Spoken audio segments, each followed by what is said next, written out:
Bonjour à toutes, bonjour à tous, bienvenue dans l'émission Comme toujours. Comme toujours, vous le savez, c'est une émission consacrée au patrimoine vivant, au patrimoine immatériel, au savoir-faire d'hier et d'aujourd'hui. Mesdames et messieurs, aujourd'hui, nous allons parler d'un sujet d'actualité.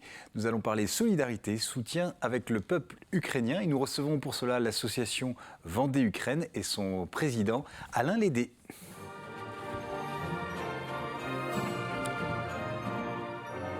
Le 24 février dernier, Vladimir Poutine lançait une attaque contre le territoire ukrainien.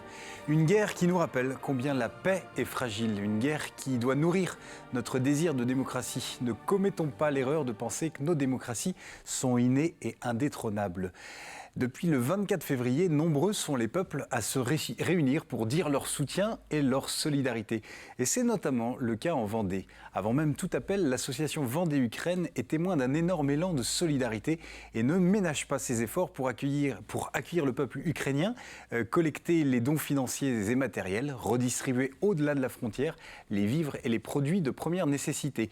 Comme dit la chanson, si tous les gars du monde voulaient bien se donner la main. Dans l'association Vendée-Ukraine, on a le cœur sur l'humain depuis sa création.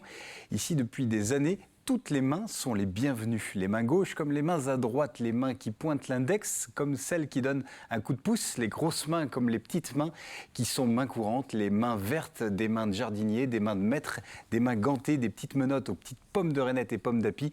C'est bien connu, quand on a le cœur entre les mains, on a le monde à ses pieds. Quelle est l'histoire de l'association Vendée-Ukraine? Quelles sont ses missions?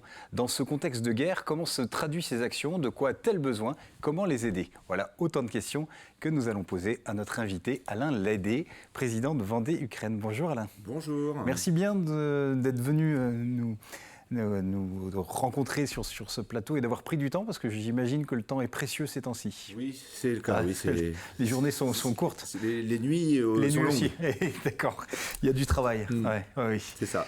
On va en parler dans un instant. Permettez-moi de vous présenter Jean-Pierre Bertrand, un collecteur, Arexpo, l'OPCI. Je dis collecteur parce que vous aimez tout ce qui est collectage et forcément, j'anticipe un peu sur votre chronique, mais le peuple ukrainien, porteur d'une culture, ça vous touche particulièrement. Évidemment, j'ai toujours été très attiré par les musiques des Balkans, les musiques slaves, parce que c'est quand même le berceau des grands musiciens. Et c'est vrai que toutes ces musiques, moi, me touchent profondément. Et si je suis attentif à tous ces pays, c'est à travers la musique. Et quand qu'un événement comme ça est arrivé, tout de suite, je me suis dit, pourquoi eux, quoi? Pourquoi eux? Et voilà, un personnage un peu fou, oui, qui se permet d'aller au-delà de ce à quoi il a le droit. Et donc voilà, pour moi, ça perturbe des gens, des braves gens qui ne demandent rien à personne, qui vivent tout simplement. Et je ne vois pas pourquoi des gens comme ça perturbent leur quotidien. C'est pas normal. Donc voilà l'idée de vous inviter, en fait. D'accord.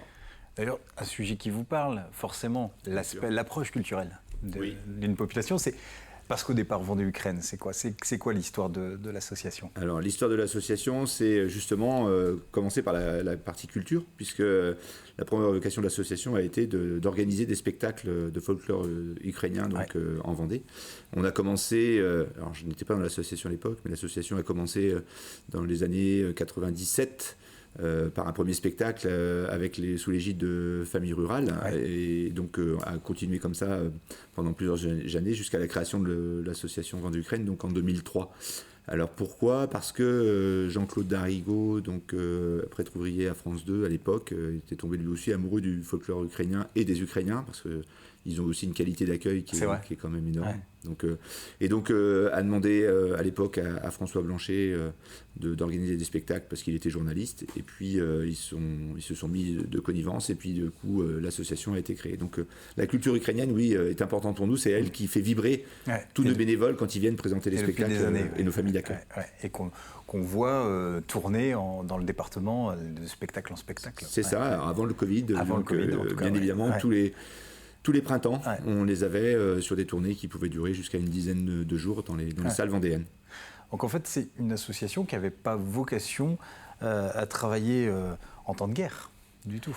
Non, pas du tout. Non, disons que le seul combat qu'on avait, c'était après un combat sur la partie humanitaire, mais pas pour la guerre en tant que telle. Donc, quand je dis un combat humanitaire, c'est qu'en Ukraine, il faut savoir qu'il existe toujours des orphelinats, comme on a pu connaître en France, avec des enfants déposés dans les orphelinats. Alors, maintenant, c'est surtout aussi des parents déchus de leurs droits parentaux, ou alors des parents qui ont des enfants malades, et comme il n'y a pas l'accès aux soins, en tout cas pas remboursés, ils préfèrent les laisser à des structures. Ouais. Et donc, on aide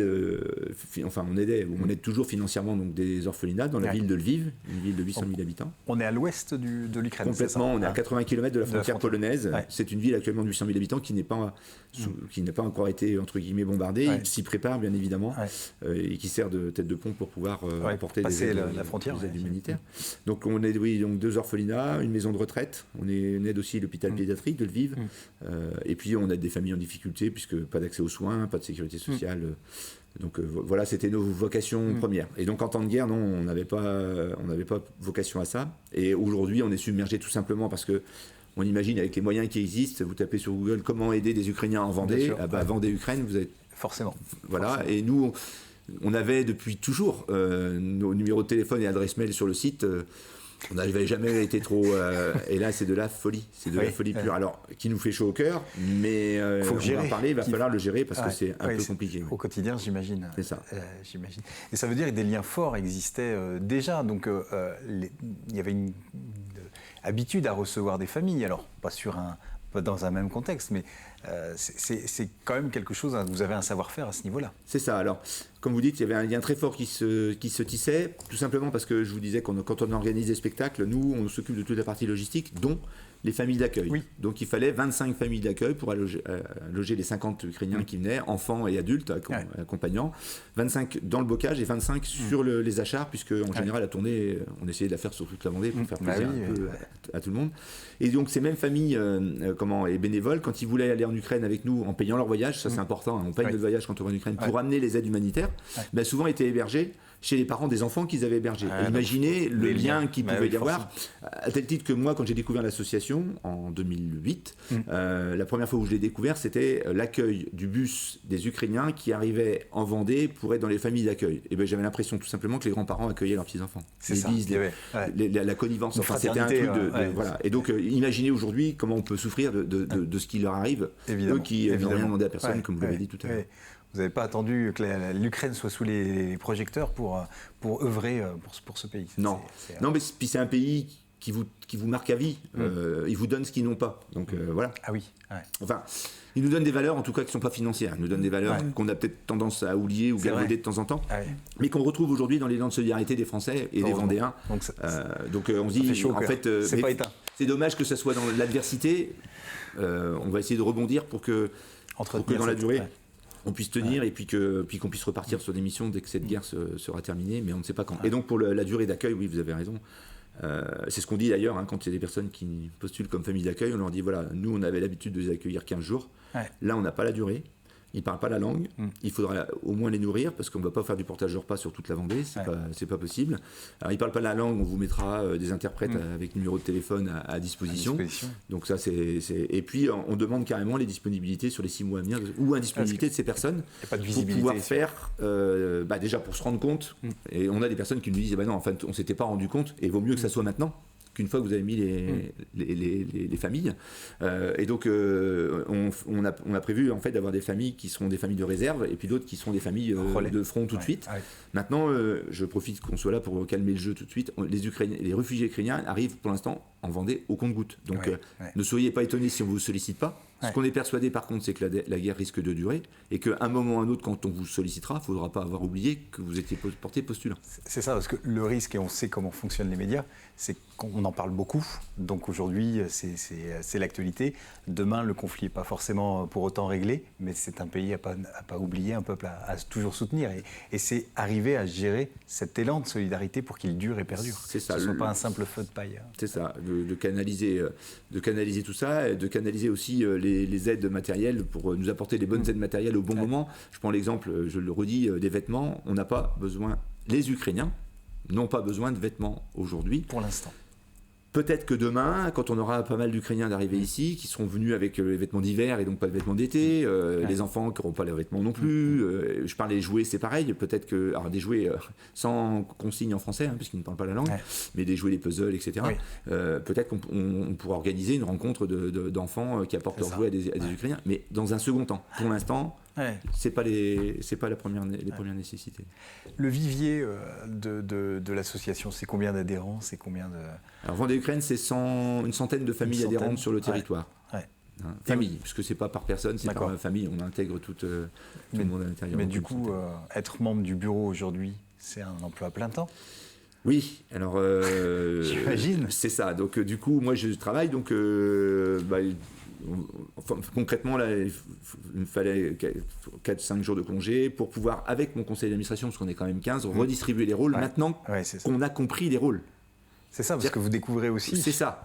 La semaine dernière, on a pris et on se dit mais qu'est-ce qu'on doit faire, quoi. Comment on organise. C'est ça. Et donc là, maintenant qu'on y voit plus clair, on a mis chaque membre du conseil dans ses spécificités, parce que chacun a aussi des compétences et des connaissances sur ce qu'il est. Par exemple, les convois humanitaires, on en faisait déjà depuis longtemps. Oui. Avec des correspondants de l'UNESCO. Donc j'ai mis des personnes qui s'occupent de tout gérer les points de collecte, ont déjà etc., cette expertise. Voilà, et qui savent faire. Puis moi, ça me soulage aussi parce que on peut. Enfin, je suis que président. Vous savez, normalement, un bon président doit savoir déléguer. Ce qui se passe, c'est que là, en temps de guerre, tout est urgence. J'ai des missions qui n'existaient pas, donc il faut que j'apprenne à les déléguer et puis que j'accompagne mes administrateurs parce que on est tous touchés, quoi. Donc il y a des fois, on est un petit peu sur du subjectif. Et l'envie d'être là, de servir, de faire quelque chose. Et dire, est-ce que je fais vraiment je peux pas être famille d'accueil, j'en suis désolé, mais attendez, non, les familles d'accueil, c'est pas grave. Vous avez votre part dans votre contribution. On peut faire autre chose. Bien sûr. Je vous propose, on va marquer une petite pause, on va passer à la rubrique de Jean-Pierre Bertrand, de bouche à oreille. Alors Jean-Pierre, au menu. Eh bien écoutez, je trouve que la moindre des choses, c'est qu'on rende hommage artistiquement aussi à ce pays. Et on va écouter un collectage qui a été fait en 1953 exactement, auprès d'un musicien dans un petit village. Et j'ai choisi ça parce que c'est pas du tout l'image qu'on a, l'image musicale que l'on a de l'Ukraine. C'est vrai. Et ça, je voudrais bien dire aux Vendéens, à ceux qui nous écoutent, il y a la musique officielle, celle que les États veulent mettre en avant. Et puis il y a celle qui est du peuple. Et là, ce qu'on va entendre, c'est le peuple. Et pour peut-être habituer l'oreille, il faut s'attendre à quel type d'instrument ? L'Ukraine est très riche, comme tous les pays du centre de l'Europe, comme tous les pays du monde. En fait, les gens ont débordé d'imagination pour créer des instruments de musique. C'est ça, c'est extraordinaire. Là-bas, ils ont des instruments, surtout à cordes, des dambas, des choses comme ça. Il y a déjà de la vielle à roue là-bas aussi. Il y a une famille de cornemuses. Il y a toutes les flûtes, même beaucoup plus que chez nous, etc. Et puis il y a surtout des danses très particulières, donc des rythmes très particuliers par rapport à chacune des provinces qui constituent ces territoires-là, parce que on imagine déjà en France, moi je fais toujours le rapport à la France, quand on est déjà dans le Marais breton vendéen, on n'a plus les mêmes musiques que chez les voisins du bocage, et on est à 30 km les uns des autres. Enfin, je trouve ça fantastique. Et toute cette variété culturelle, je pense qu'il faut absolument le soutenir, parce que c'est de la diversité, et c'est ce qui fait la nourriture des créateurs et de tout le monde. Voilà. Et donc, pardon, je vous coupe, pareil, une transmission de bouche à oreille, orale. Oui. Alors eux, ils ont eu une chance que nous n'avons pas eu, les pays de l'Est, un petit peu moins l'Ukraine, mais là, juste à côté, la Roumanie, la Moldavie, la Hongrie, d'avoir eu Dvorak qui s'est intéressé à ces musiques dès le 19e siècle. Et les premiers enregistrements sur rouleau qui existent en Europe, c'est quand même des collectages sur la Roumanie, la Moldavie, la Hongrie, et il y en a un petit peu sur la partie ouest de l'Ukraine, mais c'est les premières choses qu'on a. Et quand on écoute ces choses-là, on est dans un autre monde, vraiment dans un autre monde. C'est très très riche. Les pays de l'Est sont très très riches, en dehors de la musique dite officielle. Eh ben, on écoute. On écoute.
Merci Jean-Pierre. Merci pour ces... Ah non, de rustique, là. Ah, c'est du rustique. Mais moi, c'est les musiques que j'aime. Et... Parce que c'est la vraie profondeur. Ouais. Et on voyait des images pendant la diffusion de la musique. C'est des images des échanges qu'il y a eu. Oui, ça, c'est des images qui sont directement liées à nos activités sur place. Vous avez vu une ambulance, c'est une ambulance qu'on a fait livrer dans le cadre d'un convoi humanitaire là-bas. Vous avez donc l'école de danse, donc vous avez vu le gala de fin d'année avec les tout petits déguisés en moutons. Donc on a aussi une maison au fin fond de l'Ukraine. Elle est bien habitée, hein, celle avec la paille dessus. Ça va s'arrêter là en termes de comment dirais-je, pour protéger la maison, et à l'intérieur c'est quelque chose. Quand vous allez au fin fond de l'Ukraine, c'est vraiment terrible. C'est vrai. Autant la ville de Lviv, c'est 800 000 habitants, avec 20% de la population qui est assez riche. Et donc, dans une ville de 800 000, si vous faites le calcul, c'est à 160 000 personnes qui ont des 4x4, des voitures, etc. Et en plus, la ville est magnifique. Un opéra. Alors, elle est un peu bizarre parce qu'il y a un peu de polonais, il y a un peu de russe, il y a un peu d'ukrainien dans les bâtiments. Et donc, quand vous arrivez avec les familles d'accueil, au début, si vous grattez pas, vous ne trouvez pas. Et donc, j'avais demandé un moment à François, je lui ai dit, il faut qu'on aille au fin fond de l'Ukraine, dans un village, pour voir. Donc, avec nos partenaires de l'école de danse, on a trouvé ce village avec des familles et dans un état de désarroi qui était quand même là. Du coup, ça nous a estomaqué, quoi. Des maisons qu'on ne pensait pas habitées, qui étaient habitées, etc. Ce qui est le cas aussi à Lviv, hein. Quand vous rentrez dans les maisons, vous arrivez dans les maisons, il y a des fois, les toilettes, vous n'y allez pas, quoi. Je veux dire, j'exagère un peu, mais c'est le cas dans tous les pays de l'Est. Hein. Oui, tout à fait. On leur a donné leur maison, puis débrouillez-vous, sans moyens. C'est nous qui sommes un petit peu trop riches, peut-être. Mais globalement, dans le reste du monde, c'est pas le niveau qu'on connaît chez nous. Bien sûr. Mais tout ça pour dire quand même qu'ils se plaignent pas. Jamais. J'entends, moi, les anciens qui vivaient dans un désœuvrement, hein. Il n'y avait pas plus. Hein. Chez nous, il y a un siècle, il n'y avait pas plus. Pour eux, pourquoi on vivait comme ça, c'était comme ça, ça ne se posait pas de questions. Mais c'est vrai que ça surprend quand on va dans ces pays. La première fois, ça vous touche. Jean-Pierre, vous aviez un deuxième sujet ? Oui, c'est Alain qui nous l'a fait passer. C'est une répétition des petits souliers. Ah, très bien. Et donc voilà, ça met en vie. C'est les enfants qu'on a en image, on va les voir bouger. C'est ça. Ah bon, on regarde.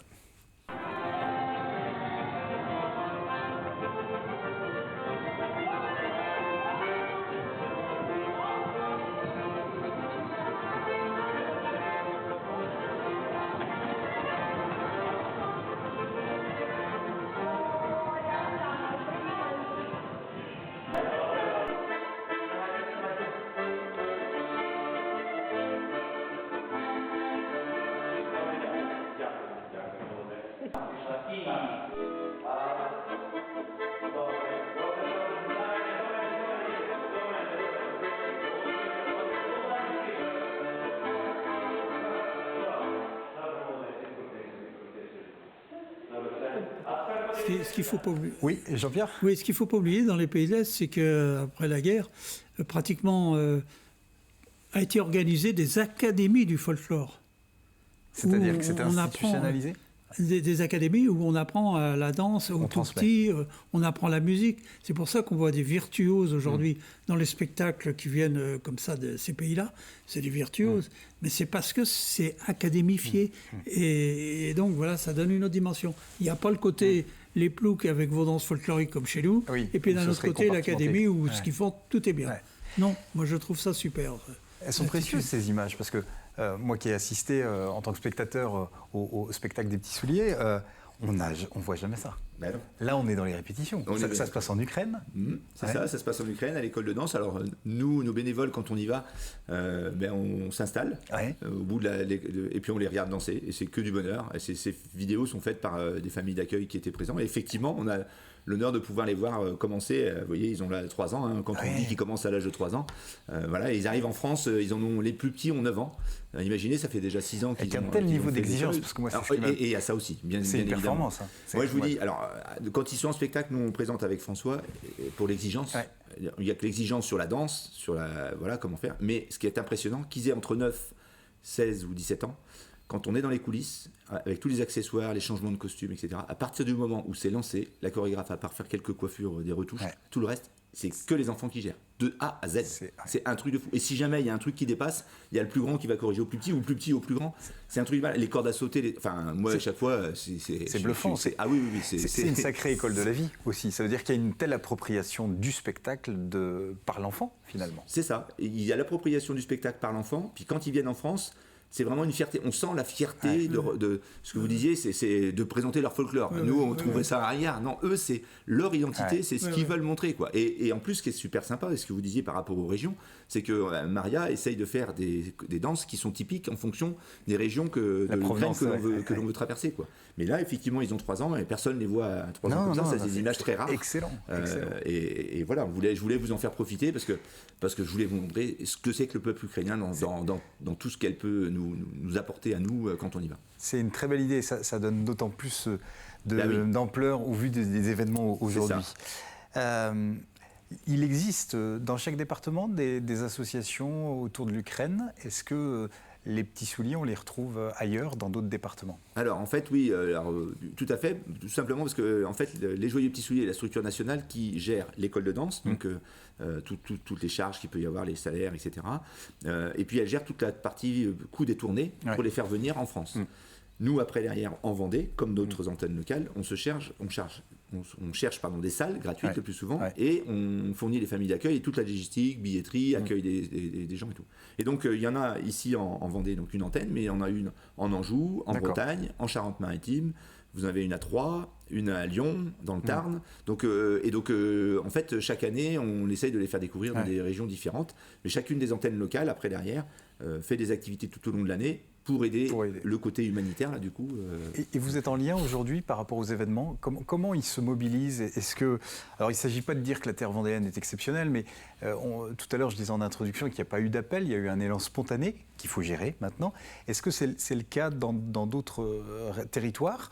Sur d'autres territoires, est-ce que ces associations-là, autour des Petits Souliers, font le même travail que vous en Vendée? Oui, tout à fait. Alors, on échange, on a encore eu une audio hier pour échanger, parce qu'on découvre aussi tout ce temps qu'on a. Mais l'élan de solidarité est identique, quelles que soient les régions dans lesquelles on se trouve. C'est vraiment... Je pense que c'est la France qui est touchée... on pense à 39-45 et je pense que même si c'est les plus jeunes générations qui sont là, elles sont poussées par les plus grands et donc se disent mais on peut pas laisser un truc comme ça se passer quoi. On l'a lu ça dans les livres d'histoire, on nous a dit que ça ne nous arriverait jamais. C'est ça, plus jamais ça. Donc je comprends tout cet engouement. Ce qu'on nous demande c'est juste soyez patients. C'est ça. Parce que je sens bien l'élan de solidarité, la guerre risque de durer et quand on va revenir vers vous, il faudra que vous soyez là. Donc il y a des fois on essaye de répondre à tout le monde, on prend un point d'honneur puisqu'on a toujours aidé l'Ukraine à répondre à tout le monde, mais après, une fois que vous avez répondu, que ce soit famille ou autre, on vous dira comment est-ce que c'est possible et s'il y a des familles, bien évidemment, on vous tiendra informé, on a gardé toutes les adresses mail, tout le monde sera informé de ce qui se passe. C'est un gros boulot, mais on se doit de faire ça pour nos amis ukrainiens. L'enjeu, il est de passer la frontière aujourd'hui pour tout ce qui est... Parce que c'est pas facile, j'imagine, aujourd'hui, vu la situation. Pour vous, c'est encore faisable? Vous avez les liens sur place? Oui, donc on est en train de travailler sur le sujet, puisqu'on veut absolument que le matériel médical, qui ne sert que pour soigner les blessés, passe la frontière. Ah oui, sinon, ça ne sert à rien. Ouais. Donc là, aujourd'hui, on a un partenariat avec des correspondants UNESCO avec qui on faisait les convois humanitaires, l'ambulance dont on parlait tout à l'heure qui a passé. Donc il a essayé de nous trouver. Donc là, il est un peu coincé. Il pourrait nous trouver éventuellement des camions qui pourraient aller au-delà de la frontière polonaise. Là, il faut qu'on trouve un endroit où le camion français puisse arriver décharger, recharger le camion ukrainien pour pouvoir arriver jusqu'à Lviv ou Ternopil. On est là-dessus, mais de toute façon, on ne lâchera pas. Tout le matériel médical, si on doit alléger certains centres, on va les stocker dans des endroits spécifiques pour pouvoir les envoyer. Au-delà de l'Ukraine, ça ne sert à rien à la frontière. Et on a là, du coup, le devoir aussi de faire bien les choses et pas se dire, on se débarrasse du matériel qu'on a collecté sans savoir si ça va au bon endroit. Quoi. Très bien, c'est déjà la fin de notre émission. Alors, en quelques mots, les besoins aujourd'hui, on peut continuer de donner par contre financièrement. Oui. Et puis les habits, on les garde, peut-être serviront-ils. Les habits, les jouets, vous les gardez, tout le reste médical, tout ce qui est périculture aussi, n'hésitez pas. Alain Lédé, merci beaucoup. Le message est passé. Et puis bon courage, vos lecteurs. Merci. Au nom des téléspectateurs, on remercie l'association pour tout ce qu'elle fait. Merci à vous. C'est précieux. Merci Jean-Pierre. Bien, pas toi. Et puis ici, on a pour habitude de se dire abétou. Alors, Abétout. Abétout. Abétout.